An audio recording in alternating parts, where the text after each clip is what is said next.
Hello everyone. Here I am with Jonathan Bailey. You guys know me. And we are sitting down for this new series that we are going to call Talkin Bible with Juan and John.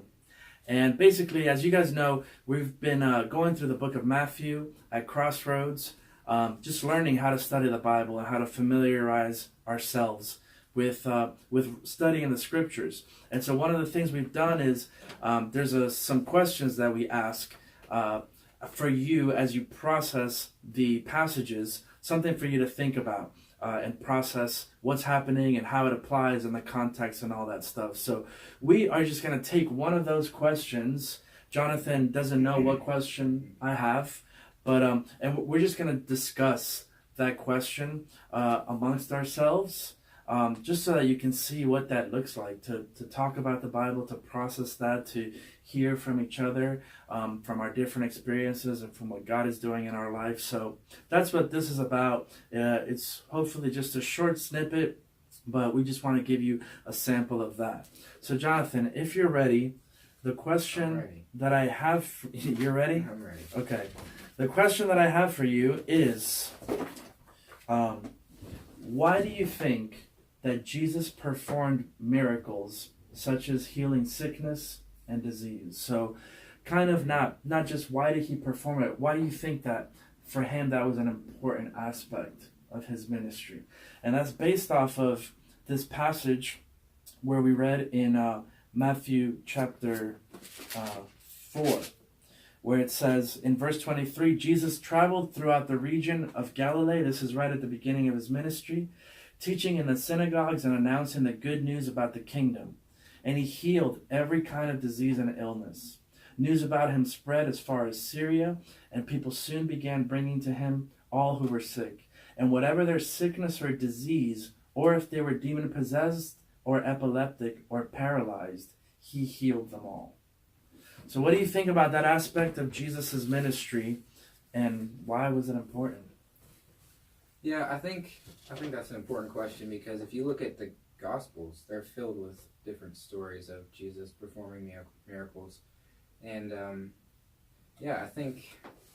would say a big part of it is just to show people who he was, because he wasn't just any regular human, he was God. And so I think performing those miracles, number one, just showed people that there was something different about him. No one had ever seen that kind of thing before. Raising the dead, that's crazy, mind-blowing. And I think the second reason that comes to mind immediately is just to show people that he cared about them. He loved people legitimately, more than with a perfect love, more than we can really comprehend. So I think that was also just an expression of his love for us. Yeah, I would agree with both of those. I think those are pretty spot on. The first point that you made, to show people who he was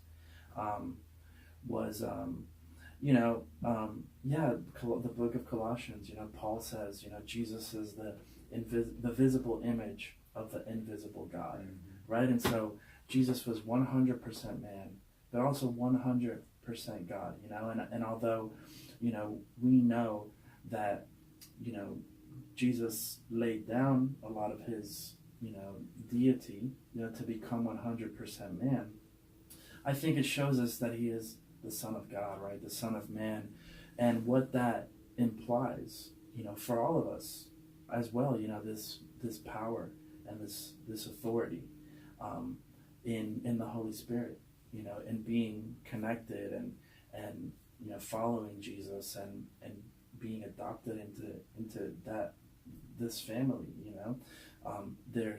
he's showing us part of what comes along with that and the impact that we can have in the world. But then also, like you said, just this love and this care that he has for his children and for his people, right? It'd be amazing enough just for him to come and preach, and that's all that it was. But to demonstrate his love for us, we see that on the cross, but even and the types of people that he cared for and healed, people that were being ignored, looked over, passed up by everyone. Think about blind people who called out to him, someone who reached out to him and touched him. And so he had so much compassion, right, that he wanted to give and give and give. Yeah, and the other thing, too, that I was kind of thinking of was, God does miracles all the time, not just in Jesus' lifetime. And I think it's easy to forget that. The fact that we can heal at all, that's a miracle. The fact that, I can get a cut, I can get, the flu, and I'm going to get better.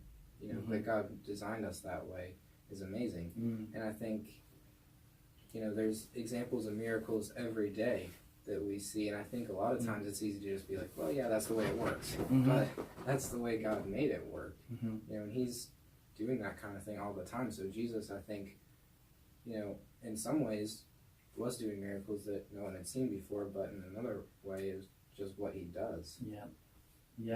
Yeah, I think, that aspect of God, almighty, all powerful, all knowing, think about him calming the wind and the waves, and the disciples going like, who is this, that even the wind and the waves obey him, that's who he is, the one who holds all nature, all science, all biology, like everything, is under his kingship and lordship, and so it also gives us a glimpse of that, and therefore offers us hope, that, for God to do what he did, for example, with lepers, talk about people without much hope,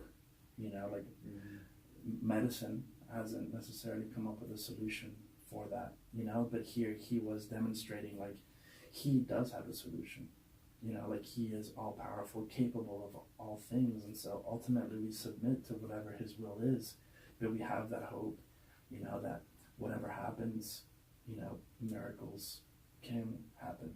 We see them every day and we read about them, and Jesus lived it out, and performed, like you said, amazing things that most of us have never ever seen, but because of the word, we believe that things are possible, things that we can't explain. So, really cool. Yeah, and that's a great point to end with, because, it just shows us that we aren't in control, but we don't have to be, because God's in control. Yeah. That over the wind and the waves, over death, sickness, any situation that we're going to come across in our lives, it's going to be out of our control, but it's in God's control. And who else would you rather be in control than the person who knows you more than anyone, and the person who loves you more than anyone, and really, just knows what's best for you and is going to provide for you. So. Yeah, perfect. Yeah, like you said, perfect. In closing, so that's it, guys. Hope that you enjoyed that. I hope that that you'll be tuning in. We're gonna try to provide a lot more content, whether it's talking Bible, studying Bible, answering questions that you have.